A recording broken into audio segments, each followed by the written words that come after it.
हाँ तो दोस्तों आज मैं बताने वाला हूँ दोस्तों वास्तविक संख्या का दोस्तों इंपॉर्टेंट क्वेश्चन। तो दोस्तों वास्तविक संख्या का इंपॉर्टेंट क्वेश्चन का दोस्तों बताने के साथ साथ मैं आपको सॉल्यूशन भी दूंगा कि वास्तविक संख्या का इंपॉर्टेंट क्वेश्चन का दोस्तों कैसे बनाते हैं और उसे कैसे हल करते हैं। तो दोस्तों चलते हैं वीडियो को। अगर वीडियो आपको पसंद आया होगा तो वीडियो को लाइक कर देना और चैनल को सब्सक्राइब कर देना। तो चलते हैं दोस्तों वीडियो को। वीडियो में माध्यम से बताऊंगा कि वास्तविक संख्या का इंपॉर्टेंट क्वेश्चन का दोस्तों आप सोल्यूशन कैसे निकाल सकते हो। दोस्तों ये क्लास 10 का भी क्वेश्चन है दोस्तों। क्लास 10 में आपको ये क्वेश्चन हो सके तो पूछा जा सकता है।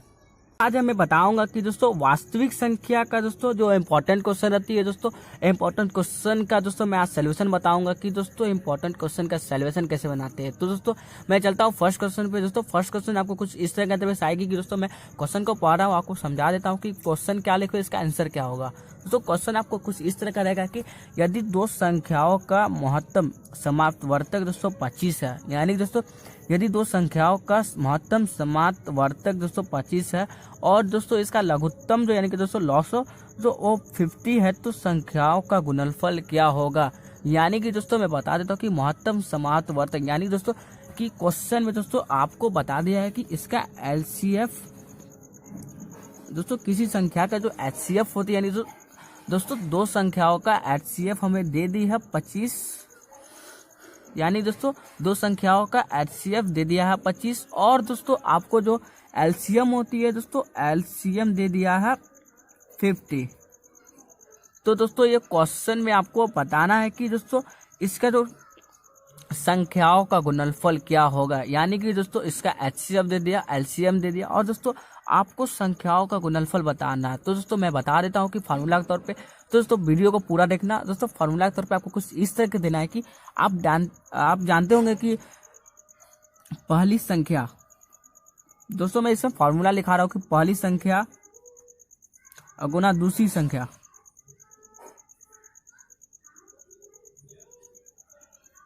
दोस्तों यहाँ पे मैं संख्या नहीं लिखा हूँ, आपको पहली संख्या और गुना दूसरी संख्या देकर आप जानते होंगे कि लॉसव होता है और गुना मौसव। दोस्तों पहली संख्या गुना दूसरी संख्या बराबर लॉसव गुना मौसव होता है। आप जानते हैं कि एचसीएफ और एलसीएम का दोस्तों जो फॉर्मूला होती है पहली संख्या गुना दूसरी संख्या बराबर लॉसव गुना मौसव। यानी कि दोस्तों मैं पहली संख्या को ए भी मान सकता और दूसरी संख्या को बी और बराबर देकर जो लॉसव हो उसको एलसीएम मान लेंगे और दोस्तों जो मौसव उसको एचसीएफ मान लेंगे। दोस्तों आपको कुछ इस तरह का लिखना है कि पहली संख्या को ए मान लेना और दूसरी संख्या को बी और बराबर देकर आपको लॉसव को एलसीएम और मौसव को एचसीएफ मानना। दोस्तों इसके बाद आपको जो क्वेश्चन है दोस्तों मैं क्वेश्चन पे ले जाता हूँ कि क्वेश्चन को कैसे सॉल्यूशन बनाना है। दोस्तों हमें जो क्वेश्चन पूछ रही है वो संख्याओं का गुणनफल, यानी कि दोस्तों मेरा ए संख्या होगा और बी संख्या होगा। दोस्तों इसका गुणनफल हमको बताना है। दोस्तों मैं डायरेक्ट इस दोनों को मैं एक्स मान लेता हूँ। दोस्तों मान के चलना ये दोनों का गुणनफल हमें बताना, तो मैं इसको डायरेक्ट एक्स मान लेता हूँ क्योंकि दोस्तों इसका जो गुणनफल आने वाला वो हमको बताना, तो मैं इसको एक्स मान लेता हूँ। दोस्तों एक्स मानने के बाद आप देख सकते हैं कि इस बराबर दे देता हूँ। एचसीएफ जो है दोस्तों एचसीएफ जो है वो 25 है और एलसीएम 50, तो मैं 50 दे देता हूँ और गुना एचसीएफ कितना है दोस्तों 25। दोस्तों 50 हो गया इसका एचसीएफ और एलसीएम हो गया 50 होने के बाद दोस्तों आपको इन दोनों को गुना कर देना। दोस्तों इन दोनों को गुना करने के बाद आपको जो आंसर आने वाली है दोस्तों 1250 आएगी। यानी कि दोस्तों मैं डायरेक्ट इसमें गुना कर आपको भी समझा देता हूँ कि 1250 कैसे आने वाली है। दोस्तों 25 को 5 से गुना करना तो 125 आएगा और दोस्तों लास्ट का शून्य बैठा देंगे तो 1250 आ जाएगी, यानी दोस्तों 1250 आ जाएगी। तो दोस्तों जो क्वेश्चन का दोस्तों आंसर हमको निकालना था कि दो संख्याओं का गुणनफल क्या आएगा। दोस्तों दो संख्याओं का गुणनफल मान लिए कि एक्स, तो दो संख्या गुणनफल कितना हो गया 1250। यानी कि दोस्तों इसका जो क्वेश्चन का जो आंसर है वो 1250 हो गया। इस पर आपको टिक मार देना। तो दोस्तों आपको इसी तरह दोस्तों ए गुना बी करना, यानी कि दोस्तों पहली संख्या और दूसरी संख्या और बराबर देकर एचसीएफ और गुना एचसीएफ। दोस्तों उसके बाद जो निकालती है दोस्तों ये क्वेश्चन पूछी इस तरह से कि आपको एलसीएफ और एलसीएम दे दिया और पहली संख्या और दूसरी संख्या का गुणनफल निकालना है। दोस्तों पहली संख्या दूसरी संख्या में एक्स मान लेता हूँ क्योंकि दोस्तों ए और बी को मुझे गुना ही करना पड़ेगा। तो दोस्तों मैं इसे डायरेक्ट एक्स मान लेता हूँ। एक्स मानने के बाद दोस्तों बराबर देखकर अब 50 को गुना 25 से करूंगा। 25 के गुना करने के बाद जो आंसर आएगा दोस्तों मैं टिक मार दूंगा।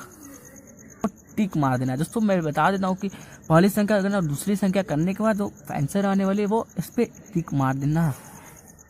दोस्तों मैं चलता हूँ दूसरे क्वेश्चन पे। दोस्तों दूसरा क्वेश्चन आपको कुछ इस तरह का रहेगा कि दोस्तों 625 के अभाज्य गुणनखंड में 5 का घातांक, यानी कि दोस्तों 625 के अभाज्य गुणनखंड में 5 का अधिकतम घातांक क्या होगा। दोस्तों 5 का अधिकतम घातांक जो होगा वो मुझे बताना है कि 625 के अभाज्य गुणनखंड में 5 का अधिकतम घातांक क्या होगा। तो दोस्तों 5 का अधिकतम घातांक प्राप्त करने के लिए बस कुछ नहीं, आपको 625 का दोस्तों 5 से डिवाइड करके लघुत्तम यानी कि दोस्तों एलसीएम निकालना पड़ेगा। तो मैं चलता हूँ एलसीएम निकालता हूँ, इसका आंसर बताता हूँ। दोस्तों आपको कुछ नहीं, आपको साइड में 625 लिखना। दोस्तों 625 लिखने के बाद आपको 5 से डिवाइड कर देना, यानी दोस्तों इसे पूछेगा 5 का अधिकतम घातांक। दोस्तों आपको 5 से देना, तो मैं 5 से दे देता हूँ। तो 5 से देने के बाद जो आने वाली है इंफ्रेंस तो इस तरह का, यानी कि दोस्तों आपको एलसीएम निकाल लेना। मैं एलसीएम निकाल के आपको फटाफट बता देता हूँ कि 5 से देने के बाद क्या क्या आने वाली है। 1 2 5। दोस्तों आपको डायरेक्ट 625 का एलसीएम निकालना है। दोस्तों एलसीएम मैं बता देता हूँ कि एलसीएम कैसे निकालते हैं। दोस्तों इसमें डायरेक्ट 5 से डिवाइड दिया है दोस्तों 125 आ गया। दोस्तों 125 में फिर 5 से डिवाइड दिए तो आपको 25 आ जाएगा। दोस्तों 25 में भी 5 से डिवाइड देंगे तो 5 आ जाएगा। तो आपको डायरेक्ट इस सबको गुना करना है, यानी दोस्तों 5 गुना 5 गुना 5 गुना 5। दोस्तों 5 गुना 5 गुना 5 गुना 5 करने के बाद भी 625, यानी कि दोस्तों ये मेरा जो एलसीएम है वो एकदम करेक्ट सही है। तो अब दोस्तों ये चारों को गुना करने के बाद 625 आ गया, यानी कि दोस्तों ये जो मेरा जो एलसीएम है वो करेक्ट सही है। यानी दोस्तों आप इसमें बताना है कि 5 का घातांक कितना है। दोस्तों 5 का घातांक कितना, तो उसको बताने के लिए मस्त कुछ नहीं, आपको 5 का काउंटिंग कर लेना है। दोस्तों 5 का काउंटिंग कर लो, उसका देखो 5 कितना है। दोस्तों मैं बता देता हूँ कि 5 1 2 3 4। दोस्तों 4 है तो मैं डायरेक्ट 5 पे 4 स्क्वायर बैठा दूंगा, यानी दोस्तों इसका मतलब ये होता है कि 5 पे स्क्वायर 4 है तो 5 गुना 5 गुना 5 गुना 5 भी लिख सकते हैं। तो अगर 5 पे स्क्वायर 4 है तो 5 गुना 5 गुना 5 गुना 5 भी लिख सकते हैं हम। तो आपको डायरेक्ट इसी तरह देना है कि 5 पे घातांक कितना है। दोस्तों 5 पे कितना घातांक है 4, यानी तो इसका आंसर हो जाएगा 4। तो दोस्तों आप देख सकते हैं कि 625 के अभाज्य गुणनखंड में 5 का अधिकतम घातांक कितना होगा। तो आप डायरेक्ट इसका एलसीएम निकाल लो। एलसीएम के बाद आप देख लो कि 5 का काउंटिंग कितना है। दोस्तों काउंटिंग 4 है, तो इसका आंसर भी 4 हो गया। अब चलते हैं मैं दूसरा क्वेश्चन की ओर। तो दूसरा क्वेश्चन बताता हूँ।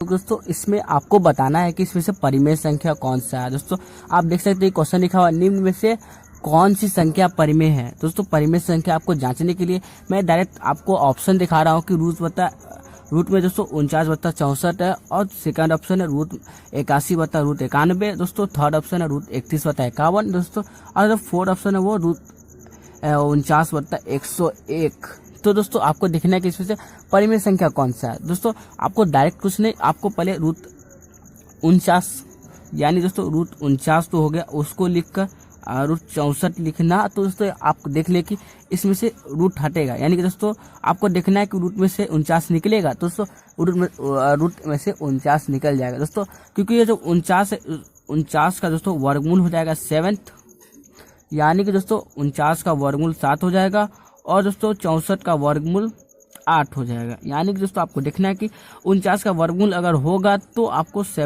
आपको लिखना, अगर नहीं होगा तो क्वेश्चन को बैठा देना। ये दोस्तों मैं बता देता हूँ कि 49 का वर्गमूल 7 निकल गया, और जो 64 है उसका वर्गमूल 8 निकल गया।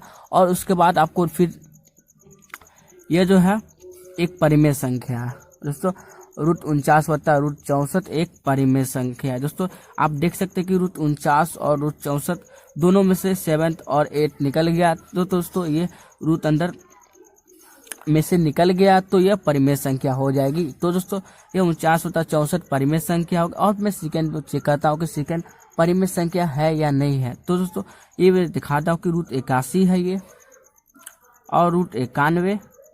तो दोस्तों आपको देखना है कि रूट 81 में से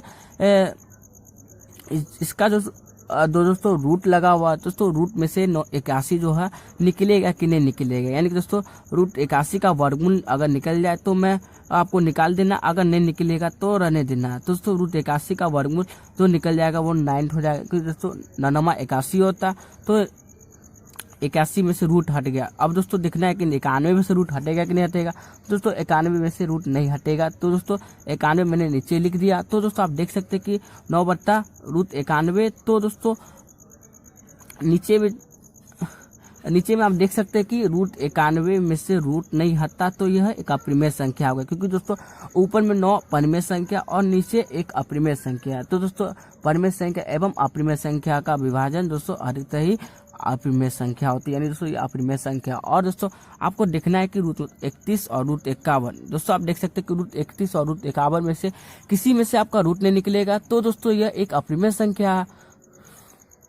और दोस्तों आप देखें कि √49 में से आपका रूट निकलेगा कि नहीं निकलेगा। दोस्तों √49 में से डायरेक्ट मैं आपको यहीं पे करके बताता हूँ कि √49 में से आपका 7 निकल जाएगा, और दोस्तों √101 में से √101 रह जाएगा, क्योंकि दोस्तों इसका √101 का वर्गमूल नहीं निकलेगा। तो दोस्तों मैं √101 यहाँ पर रहने देता हूँ और 49 का वर्गमूल निकालता हूँ तो 7 आएगा। तो दोस्तों आप देख सकते हैं कि 7 होता है √101। तो दोस्तों यह 7 होता है √101 अपरिमेय संख्या। दोस्तों यह भी एक अपरिमेय संख्या और ये भी अपरिमेय संख्या और ये भी अपरिमेय संख्या। तो परिमेय संख्या इनमें से कौन सी है। दोस्तों आपको जो फर्स्ट ऑप्शन है 49/64, यानी दोस्तों √49/64 एक अपरिमेय संख्या नहीं है, बाकी परिमेय संख्या है। दोस्तों आपको इस पर टिक मार देना। हाँ तो दोस्तों जैसे कि मैंने बताया कि वास्तविक संख्या का दोस्तों इंपॉर्टेंट क्वेश्चन, मैंने वास्तविक संख्या का 3 इंपॉर्टेंट क्वेश्चन पीछे बताया। तो दोस्तों अगर आपको वीडियो पसंद आया होगा तो वीडियो को लाइक कर देना। दोस्तों अगर आपको उसी टाइप का क्वेश्चन चाहिए तो दोस्तों आप हमें कमेंट कर सकते हैं। कमेंट में मैं अगले वीडियो में आपको उसी सोल्यूशन दूंगा। दोस्तों आप जानते हैं कि मेरा यूट्यूब चैनल का जो नाम है शिवम अनलिमिटेड से। दोस्तों मैंने अनलिमिटेड इसीलिए दिया क्योंकि दोस्तों आपको इसमें टेक्निकल से लेकर पढ़ाई से रिलेटेड वीडियो आपको मिलती रहेगी। तो दोस्तों हमें उम्मीद है कि आपको वीडियो पसंद आई होगी, तो वीडियो को लाइक कर देना और चैनल को सब्सक्राइब कर देना।